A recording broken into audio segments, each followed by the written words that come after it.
નમસ્કાર, સ્વરાજમાં આપનું સ્વાગત છે. હું મયુર. વાત કરવી છે ભાવનગરમાં લઠ્ઠાકાંડમાં 7 લોકોના મૃત્યુ થયા હોવાની. આ લઠ્ઠાકાંડની વાત કરીએ તો નકલી દારૂ જે છે તે ભેળસેળ કરવામાં આવતો હતો અને 21 લોકો છે તેમની સામે ફરિયાદ અત્યારે સત્તાવાર રીતે નોંધાઈ ચૂકી છે. એફઆઈઆર આપણી પાસે આવી છે ને એફઆઈઆરમાં આખી આ ઘટના કેવી રીતે બની છે, કેવી રીતે નકલી દારૂ ઉમેરવામાં આવતો હતો અને ત્યારબાદ વેચવામાં આવતો હતો, કેટલા ગામના લોકોને આ દારૂ જે છે તે પહોંચાડવામાં આવ્યો હતો અને કોણ કોણ આ લઠ્ઠાકાંડની અંદર જવાબદાર છે. કારણ કે આપણે જોયું એ પ્રમાણે કે 21 લોકો છે તેમની સામે અત્યારે પોલીસે સત્તાવાર ફરિયાદ નોંધી છે. ઉજ્જૈનથી દારૂ મંગાવવાની વાત હતી. ઉજ્જૈનથી દારૂ મંગાવી અને તેમાં નકલી દારૂ જે છે તે ભેળસેળ કરવામાં આવી રહ્યો હતો અને 5 જેટલા ગામોને આ દારૂ જે છે ત્યાં સપ્લાય કરવામાં આવ્યો હતો અને ત્યાં 22થી વધારે લોકોએ આ દારૂ પીધો હતો. ગઈકાલ સુધી આ આંકડો 5નો હતો મોતનો. અત્યારે 7 લોકોના સત્તાવાર મૃત્યુ થયા હોવાના આંકડા સામે આવ્યા છે અને હજી કદાચ મૃત્યુ આંક વધી શકે તેવી પણ માહિતી અમને ભાવનગરથી મળી રહી છે. પરંતુ જે એફઆઈઆર નોંધાય છે આ એફઆઈઆરમાં આપણે જાણીશું કે આખી ઘટના શું છે, કેવી રીતે આખી ઘટના બની છે. કારણ કે અત્યાર સુધી આપણે અનેક જે ચર્ચાઓ ચાલતી હતી તેમની અંદર શું તથ્ય હતું અને હવે શું તથ્ય સામે આવ્યું છે તેની આપણે ચર્ચા કરીએ. આપ જોઈ રહ્યા છો એ પ્રમાણે કે જે એફઆઈઆર છે તે અત્યારે નોંધાઈ ચૂકી છે. ભાવનગર પોલીસ વર્તેજની અંદર આ એફઆઈઆર જે છે તે નોંધવામાં આવી છે.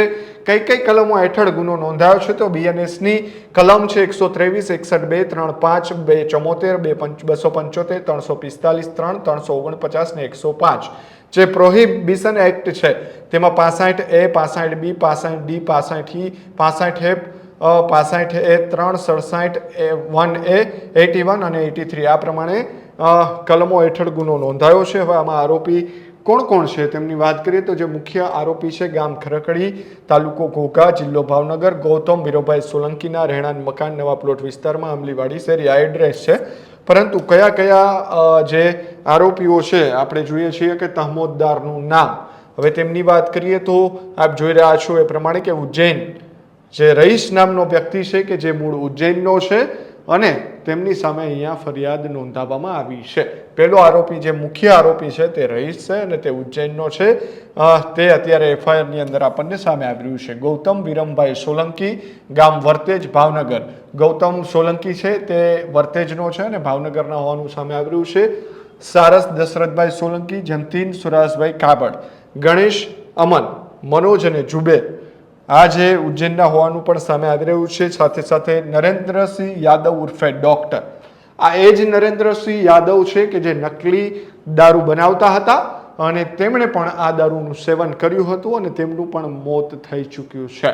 જી હા, એટલે નરેન્દ્રસિંહ યાદવ ઉર્ફે ડોક્ટર, ધર્મેન્દ્રસિંહ બટુકભાઈ ગોહિલ જે ઘોઘાના છે, ખરકડીના છે, મનદીપસિંહ પૃથ્વીરાજસિંહ ગોહિલ, પારેશ ઉર્ફે પપ્પુ લાલજીભાઈ ચુડાસમા, 13 નંબરના જે એમનું નામ છે આરોપી તરીકે, અર્જુનસિંહ કાળુભા ગોહિલ, સંજય રાવતભાઈ ચાવડા, જયદીપ જીવરાજભાઈ મકવાણા, ભાર્ગવ કનૈયાલાલ ભટ્ટ, વિવેકભાઈ અર્જણભાઈ અલગોત્રા, હર્ષ રોહિતભાઈ ચૌહાણ, કેવલ ઉર્ફે શાંગા, રમેશભાઈ સોલંકી, સુખદેવ બગાભાઈ સલડ, હાર્દિક બારૈયા. 21 લોકો છે, 21 આરોપીઓ છે કે જેમની સામે અત્યારે ફરિયાદ નોંધવામાં આવી છે.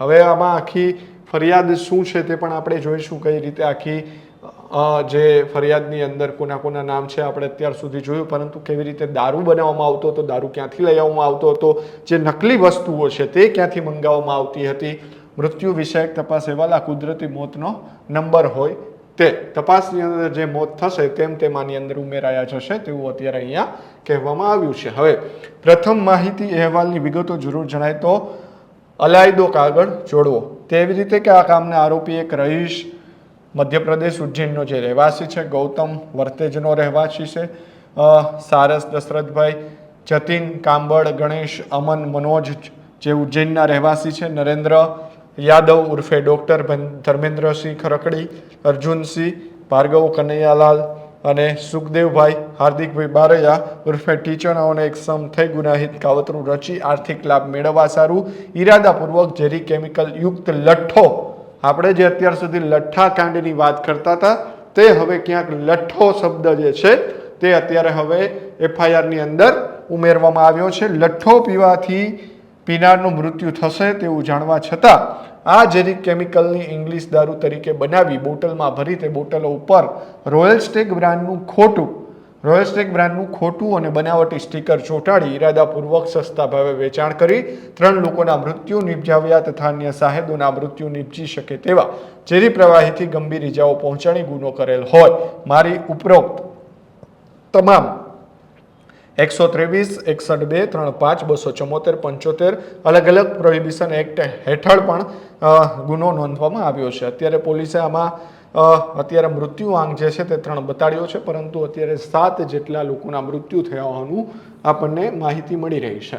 હવે હું SB Padheriya police inspector Vartej police જે એસબી પઢેરિયા છે તેઓ કદાચ ફરિયાદી બન્યા હશે. સત્તાવાર ફરિયાદ હતી એ જ ફરિયાદી બન્યા છે. અમે વર્તેજ પોલીસ સ્ટેશનમાં છેલ્લા 4 મહિનાથી થાણા ઇન્ચાર્જ તરીકે ફરજ બજાવીએ છીએ. ગઈ 18/8/2026ના રોજ વર્તેજ પોલીસ સ્ટેશનમાં ટેલિફોન વર્ધી વાગ્યાના 17:45 વાગ્યાની હોસ્પિટલ ભાવનગર ઘનશ્યામ લાદવાએ વર્ધી લખાવેલ કે મરણ જનાર ઉપેન્દ્રસિંહ ચંદ્રસિંહ ગોહિલ 25 ઉંમર રહે ખરખડી ઘોઘા ભાવનગર વાળાને 10:30 વાગ્યે આસપાસ પોતાના ઘરે શ્વાસમાં તકલીફ પડતા ઉલટી થતા સારવારમાં ભાવનગર સરટી હોસ્પિટલ લાવતા જૂની બિલ્ડિંગમાં MICUમાં વોર્ડમાં દાખલ કરતા સારવાર દરમિયાન મરણ ગયેલ જાહેર કરેલ હોવાની તથા નોંધમાં ડોક્ટર શ્રી દ્વારા સદર કામે મરણ જનાર 2 દિવસ પહેલા કોઈ પણ પીણું પીધેલ હોય તેવું તેના સંબંધી જણાવતા હોય જે વર્દી આધારે અત્રેલા પોલીસ સ્ટેશનમાં ફરજ બજાવતા police sub inspector Shri DN જાડેજાનાઓએ સરટી હોસ્પિટલ ભાવનગર તે મોકલી આપતા તેઓ દ્વારા મરણ જનાર ઉપેન્દ્રસિંહ ચંદ્રસિંહ ગોહિલની લાશ ઉપર ઇન્વેક્ટ પંચનામું વગેરે કાગળો કરી જાહેર કરનાર નરેન્દ્રસિંહ વખતસિંહ ગોહિલ ઉંમર 44 ધંધો નોકરી રહે ખરકડી તાલુકો ઘોઘા જિલ્લો ભાવનગર વાળાની જે લીધેલ જાહેરાત જેમાં પોતાના કાકાના દીકરા ઉપેન્દ્રસિંહ ચંદ્રસિંહ તથા વિશ્વરાજ સિંહ તથા હરપાલસિંહ એમ ત્રણે જ ગઈ તારીખ 16/8ના રાત્રિના ખરકડી ગામ હરપાલસિંહની વાડીએ પાર્ટી કરેલ હતી. એટલે કે આ જે શખ્સો છે તેમને પાર્ટી કરી હતી અને તેમની સાથે ઉપેન્દ્રસિંહ અને વિશ્વરાજસિંહ અને હરપાલસિંહો પણ હતા. તેમણે પાર્ટી કરી હતી જેમાં દાળનો પ્રોગ્રામ હતો, ઇંગ્લિશ દારૂ પીધેલો હતો અને ઉપેન્દ્રસિંહની તબિયત બગડતા તાવ આવવા લાગેલ અને શ્વાસ લેવામાં તકલીફ થઈ તથા ઉલટી ઉપકા તથા 18/8/2026ના રોજ ભાવનગર હોસ્પિટલમાં સારવાર દાખલ કરતા સારવાર દરમિયાન બપોરના 3 વાગે મરણ ગયેલ હોવાનું તથા આ ઇંગ્લિશ દારૂ આ લોકોએ તેમના ગામના ધર્મેન્દ્રસિંહ બટુકસિંહ ગોહિલ પાસેથી લાવેલ હોવાનું તથા ધર્મેન્દ્રસિંહે નાના ખોખરાના અર્જુનસિંહ પાસેથી લાવેલ હોવાનું અને અર્જુનસિંહે ખરકડીના મનદીપસિંહ હસ્તે સોડવદરા ગામના પારસ ઉર્ફે પપ્પુ પાસેથી લાવેલ હોવાનું આમાં અત્યારે આ પારસે વર્તેજ ગૌતમ પાસેથી લીધેલ હોવાનું જણાવે છે. ને આ ઇંગ્લિશ દારૂ હતો વગેરે મતલબની જે જાહેરાત આપેલ છે અન્વયે આ મોત દાખલ કરવા પોલીસ સ્ટેશને આપતા PSO શ્રી SD લાગડિયાના આવ્યો વર્તેજ પોલીસ સ્ટેશનમાં મોત નંબર 36/2026ના મોત દાખલ કરી આગળની તપાસ અમોને સોંપવા હુકમ કરતા અમોએ તપાસ સંભાળી લીધેલ જેમાં ઉપેન્દ્રસિંહ ચંદ્રસિંહ ગોહિલ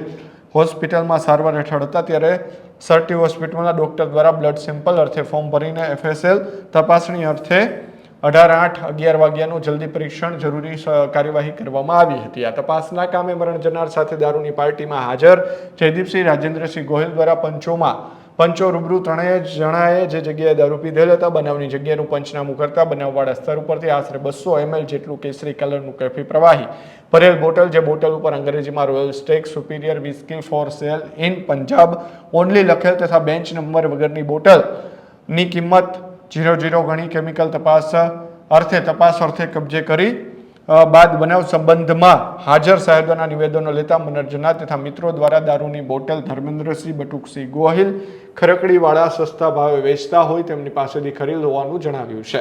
નાના ખોખરા અર્જુનસિંહ પાસેથી લાવેલ હોવાનું અર્જુનસિંહ ખરકીએ મંદપસિંહ હસ્તે સોડવદર ગામના પારસ ઉર્ફે પપ્પુ પાસેથી લાવેલ હોવાનું આ પારસે વર્તેજના ગૌતમ વિરમભાઈ સોલંકી પાસેથી ખરીદવાનું જણાવેલ બાદ FSL તપાસણી અર્થે કબજે કરેલ બોટલ ગાંધીનગર ખાતે પરીક્ષણમાં પણ મોકલવામાં આવી હતી.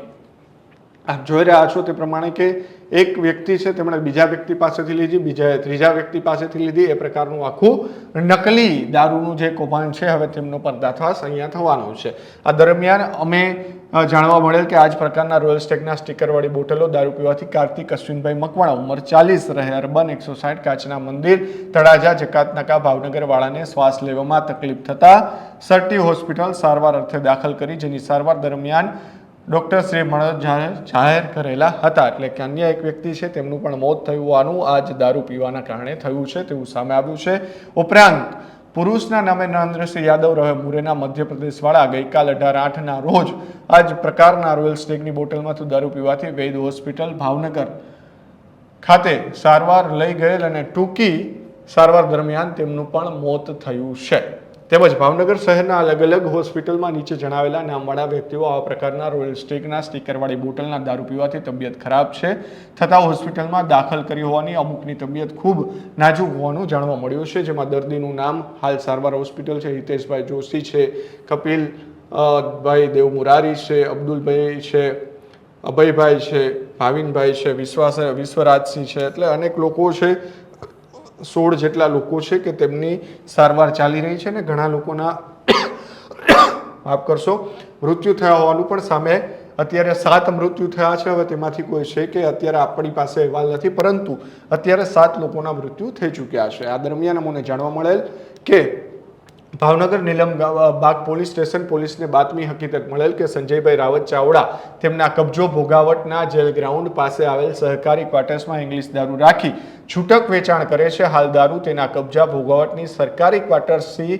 3 રૂમમાં જથ્થો રાખેલો હોવાની બાતમીના આધારે પંચોએ રૂબરૂ રેડ કરતા સંજયભાઈ રાવત ચાવડા વેપાર રહે જેલ ગ્રાઉન્ડ પાસે સરકારી ક્વાર્ટર્સ 3 ભાવનગર ગીર સોમનાથ. હવે તેમની આખી વિગત છે તે આપણને અત્યારે અહીંયા જોવા મળી રહી છે અને તેના કબજા ભોગવટમાંથી રોયલ સ્ટેગ સુપિરિયર વિસ્કીની 750 ml માપની કાચની કંપનીની સીલ પેક બોટલો મળી આવેલ છે. બોટલોના સ્ટીકર ઉપર blended and bottled by Pernod Ricard Indian private limited at Rajasthan liquors limited વિલા Haripur Hinduan Derabassi district SAS Nagar Mohali Punjab four Celine લખેલ, જેમાં 75 અંશ પ્રૂફ 42.8% આલ્કોહોલ બોટલ ઉપર બેન્ચ નંબર જોવામાં આવતા નથી. જે કાપડના થેલામાં કુલ બોટલ નંગ 35 જે એક બોટલની કિંમત 1300 રૂપિયા એટલે કે 35 આ જ પ્રકારની બોટલો જે છે તે પણ મળી આવી હોવાનું સામે આવ્યું છે.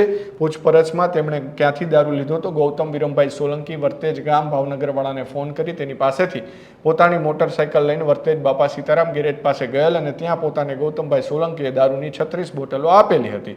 જે દારૂની બોટલો પોતે લઈને અહીં સરકારી ક્વાર્ટરમાં રાખી હોવાનું તેમણે સ્વીકાર્યું છે. હવે આ બનાવમાં જે અન્ય કઈ રીતે આખી સંડોવણી છે તેમની વાત કરીએ તો જે તેમની પણ જે પોલીસ અધિક્ષક ભાવનગરની સૂચનાને માર્ગદર્શન અલગ અલગ ટીમો બનાવી નામવાળા વ્યક્તિઓ સખત પૂછ કરીને નિયમ ધર્મેન્દ્રસિંહ બટુકસિંહ ગોહિલ ખરકડી ગામ જે છે તેમની પાસેથી એક પેટી રોયલ સ્ટેગની 750 mlની તે ભાવે વેચાણ અર્થે ખરીદ કરેલ હોવાનું જણાવ્યું છે. મનદીપસિંહ પૃથ્વીરાજસિંહ ખરકડીવાળાની પૂછપરછ કરતા પારસ ઉર્ફે પપ્પુ લાલજીભાઈ ચુડાસમા સોડવદરવાળા પાસેથી કુલ 7 પેટી ઇંગ્લિશ દારૂ ખરીદેલ કરેલ, જેમાં 6 પેટી રોયલ સ્ટેગની અને 1 પેટી નાના ચપટા રિટર્સ વિસ્કી ખરીદ કરેલ. જે પૈકી ધર્મેન્દ્રસિંહ બટુકસિંહ ગોહિલ ખરકડીવાળાને 1 પેટી સ્ટેગની આપેલ. એટલે કે જે રોયલ સ્ટેગ નામનો જે દારૂ છે તે દારૂની અંદર નકલી દારૂ જે છે તે બનાવવામાં આવતો હતો અને તેમની અંદર મિક્સ કરવામાં આવતું હોવાનું પણ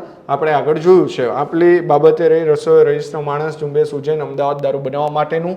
હવે આ જે આખી વિગત છે કે કઈ રીતે આ જે કાંડ થયો છે. ગૌતમ વિરમભાઈ સોલંકી નવા પ્લોટ વિસ્તારમાં વર્તેજવાળાની પૂછપરછ કરતા તેઓ રહીશ નામના વ્યક્તિના સંપર્કમાં મનોજ મારફત આવેલ અને દારૂ બનાવવા બાબતે વાતચીત કરેલ હતી. ત્યારબાદ ભાવનગર ખાતે દારૂ બનાવવાનું નક્કી થયેલ. ત્યારબાદ ગૌતમ રહીશ અને સાથે રહીશોના માણસો ઝુબેર ઉજ્જૈન સાથે અમદાવાદ દારૂ બનાવવા માટે રો મટીરિયલ ખરીદ કરવા ગયેલ, જ્યાંથી તેઓએ વ્હાઇટ મટીરિયલ લિક્વિડ ફોર્મમાં ખાલી બોટલોના ઢક્કન, સ્ટીકર તથા મિથેનોલ વગેરે સરખેજ તથા અન્ય વિસ્તારના ટ્રાન્સપોર્ટમાંથી લાવેલ. ત્યારબાદ તેઓએ ભેગા થઈને ભાવનગર આવી ગૌતમના ઘરે દારૂ બનાવેલો. આપ જોઈ રહ્યા છો તે પ્રમાણે કે આખું જે અમદાવાદથી આ બધી વસ્તુની રો મટીરિયલની ખરીદી કરવામાં આવી હતી તેવો પણ ઉલ્લેખ કરવામાં આવ્યો છે. નકલી દારૂ બનાવવામાં આવતો હતો. ખાલી બોટલો, ઢક્કન, સ્ટીકર બધી જ વસ્તુ નકલી મિથેનોલ જેવી વસ્તુઓ જે છે તે ટ્રાન્સપોર્ટ મારફતે મંગાવેલી હતી. તેઓએ પ્રથમ વખત આશરે 51 પેટી જેટલો દારૂ બનાવ્યો, જે થોડા સમયમાં ગૌતમ તથા તેના શાળા જતીન છૂટકથી વેચાણ કરી દીધેલ. ત્યારબાદ બીજી વખત રહીશ તેના સાથીદારો ગણેશ વગેરે દારૂ બનાવવા ભેગા થતા તેઓએ જે દારૂ બનાવેલ તેમજ ખૂબ જ ખરાબ બનેલ હોય તેના ઘરે નાશ કરી નાખેલ. ત્યારબાદ રહીશે બીજા એક માણસ નરેન્દ્રસિંહ યાદવ ઉર્ફે ડોક્ટરને મધ્યપ્રદેશથી દારૂ બનાવવા દર્શન માટે બોલાવેલ. તેના થકી સારસ ગણેશ સમન દ્વારા દારૂ બનાવવાનો પ્રયત્ન કરતા આ એ જ નરેન્દ્રસિંહ યાદવ ઉર્ફે ડોક્ટર છે જે મધ્યપ્રદેશથી આવ્યા હતા અને તેમનું પણ પીવાથી મોત થયા હોવાનું સામે આવ્યું છે. દારૂ બનાવવાનો પ્રયત્ન કરતા મિથેનોલ યુક્ત ઝેરીલા દારૂ બનેલા આ લોકોને પૈસાની લાલચના કારણે આ દારૂ લોકોના જીવને જોખમે જણાતા હોવા છતાં આશરે 25 પેટી જેટલો દારૂ બનાવી ભાવનગરના અલગ અલગ બુટલેગરો તથા દારૂનું સેવન કરવાવાળાને છૂટક રીતે પહોંચાડેલનું જણાવેલ છે. જે લોકો દ્વારા દારૂની હેરાફેરી કરવામાં આવેલ છે તે પૈકી ગૌતમ પારસને 6 પેટી, સંજયભાઈ અલગ અલગ પેટીની જે વિતરણ કરવામાં આવી છે તે પણ આખી આ એફઆઈઆરની અંદર નોંધ કરવામાં આવી છે. નરેન્દ્રસિંહ યાદવ ડોક્ટર એ જ ઇસમ છે જેણે મિથેનોલ યુક્ત ઝેરીલો દારૂ સાથે રહી બનાવેલ અને તેનું મિથેનોલ યુક્ત ઝેરી દારૂનું સેવન કરતા તેની તબિયત ખરાબ થતાં 17/8ના રોજ વેદ હોસ્પિટલ ભાવનગર ખાતે સારવાર અર્થે દાખલ કરે અને તેમનું પણ મૃત્યુ થયું છે. જે દારૂ બનાવતા હતા તે જ નરેન્દ્રસિંહ છે, તેમનું પણ મૃત્યુ થયું છે. એટલે આ રીતની આખી ફરિયાદ જે છે તે આપણને જોવા મળી રહી છે. અલગ અલગ કલમો હેઠળ કાર્યવાહી કરવામાં આવી છે. પોલીસે કુલ 21 લોકો છે તેમની સામે કાર્યવાહી કરી છે અને આ દારૂ કેવી રીતે બનતો હતો તેની આપણે વિગતવારે ચર્ચા કરી કે જે મધ્યપ્રદેશથી જે રહીશ નામનો વ્યક્તિ છે તે આવ્યો હતો, તેમના દ્વારા ક્યાંથી મટીરિયલ અમદાવાદમાંથી મળશે તેમની વાત કરી હતી. અમદાવાદમાંથી છૂટો મિથેનોલ સહિતના કેમિકલો લેવામાં આવ્યા હતા અને ભાવનગરની અંદર આ દારૂ બનાવવામાં આવ્યો હતો. જેમાં નરેન્દ્રસિંહ ઉર્ફે ડોક્ટર છે તેમણે કહ્યું હતું કે આવી રીતે દારૂ બનશે અને તે દારૂનું સેવન તેમણે પણ કર્યું હતું અને તેમનું પણ મૃત્યુ થયું હોવાનું સામે આવ્યું છે. એટલે કે આખો લઠ્ઠાકાંડ એટલે કે જે નકલી દારૂની ઘટના બની છે કે રોયલ સ્ટેગનો જે દારૂ જે છે ખોટી રીતે બનાવવામાં આવતો હતો, બોટલો જે છે તે લઈ આવવામાં આવતી હતી, તેની ઉપર સ્ટીકર મારવામાં આવતા હતા અને ત્યારબાદ અલગ અલગ જગ્યાએ વેચાણ કરવામાં આવતું હતું. 21 લોકો સામે હાલ અત્યારે ફરિયાદ નોંધાઈ ચૂકી છે અને પોલીસ અત્યારે સમગ્ર મામલે તપાસનો ધમધમાટ હવે તેજ કર્યો છે. ત્યારે જ્યારે નકલી દારૂનો આખો કૌભાંડનો પર્દાફાશ થયો છે, 7 લોકોના મોત થયા છે, ત્યારે હવે સરકાર અને પોલીસ તંત્ર ઉપર અનેક સવાલો ઊભા થઈ રહ્યા છે. ખેડૂત ભાઈઓ છે ખેતરમાં ડ્રોન ઉડાવતા હોય છે ત્યારે આપણે એક પ્રશ્ન સતાવતો હોય છે કે જે આપણે અત્યાર સુધી જીપીએસ ટેકનોલોજી વાળા ડ્રોન વાપર્યા છે, જેથી કરીને મોબાઈલ ટાવર છે અથવા તો હાઈ ટેન્શન લાઈન પસાર થતી હોય, કોઈ વૃક્ષો હોય, ત્યારે જે જીપીએસ ટેકનોલોજી વાળા ડ્રોન છે એમાં ટકરાય અને ટ્રેસ થાય છે. પણ એગ્રીવન લાવ્યું છે જીએનએસએસ ટેકનોલોજી ડ્રોન, જેથી કરીને એ ડ્રોન છે એ કોઈ જગ્યાએ ટકરાય નહીં, પોતાની રીતે જ ડિસિઝન લે છે અને મૂવ થઈ જાય છે, જેથી કરીને જીએનએસએસ ટેકનોલોજી ડ્રોન છે એ વાપરવાનો આગ્રહ રાખો.